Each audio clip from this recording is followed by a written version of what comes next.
Bonjour Laurent. Bonjour. Nous sommes à nouveau au Salon de l'agriculture et la loi de l'orientation agricole qui est passée. En fait, après son passage au Sénat, il y a eu beaucoup de reproches de la part, je dirais, de la nébuleuse écologiste, comme quoi finalement tout ce qui était attrait à l'écologie a été retiré. Et est-ce que tu assumes? Oui, bien sûr que j'assume. Nous avons éliminé le mot agroécologie dans tout le texte. En fait, nous ne l'avons pas éliminé par dogme politique comme il a été inscrit. Nous l'avons éliminé parce que depuis 7 ans, j'explique que le système dans lequel nous sommes en train de conduire l'agriculture, par une écologie purement punitive, entraîne une baisse de la production agricole, le déclin de l'agriculture française et entraînera des conséquences qui seront graves sur la souveraineté alimentaire. Quand j'ai écrit ce rapport en 2018, par exemple, nous étions sur le principe de la montée en gamme à outrance, comme si la montée en gamme allait régler tous les problèmes de l'agriculture. C'était d'ailleurs le discours du président de la République à Rungis, en 2018 ou 2017. Total des courses, j'ai écrit ce rapport en disant attention, parce qu'on risque de perdre notre souveraineté alimentaire. Il y a eu des événements qui m'ont donné raison dont je ne pensais jamais qu'ils arrivent. Le Covid, la guerre en Ukraine, les éléments géostratégiques ont fait qu'on a démontré par la réalité du terrain, par la réalité de ce qu'ont vécu les Français, exactement ce que je décrivais dans ce rapport. Aujourd'hui, qu'est-ce que je constate? C'est que cette loi d'orientation qui a été écrite il y a 2 ans, qui n'est pas en lien avec la réalité, qui n'était pas en lien avec la réalité d'aujourd'hui, bien nous l'avons transformée.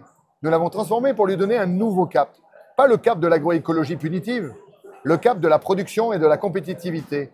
Parce que si nous voulons garder une agriculture en France, il faut qu'elle soit dans les standards du reste du monde, c'est-à-dire compétitive et productive, tout en sachant que la France cultive un modèle totalement particulier, qui est un modèle qui fait qu'on a une agriculture la plus respectueuse de l'environnement, une agriculture la plus respectueuse de la santé sanitaire des consommateurs, mais il faut arrêter avec toutes ces entraves et toutes ces contraintes.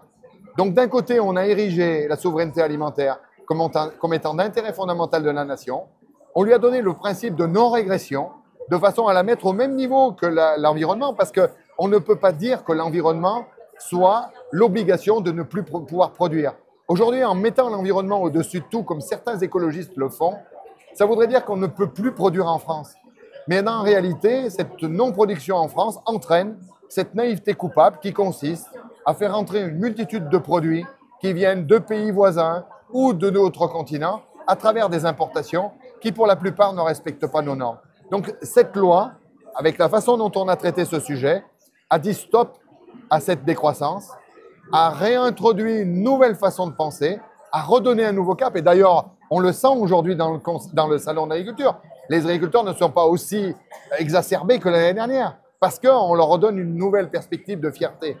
Et puis, ma fierté à moi, c'est de voir le président de la République, le même de 2017 et de 2018, le même qui prononçait ce discours à Rungis sur la montée en gamme, faire la totalité des stands samedi à l'inauguration du salon pour nous dire qu'il fallait que l'agriculture produise et produise plus et qu'il fallait arrêter avec les contraintes et les entraves.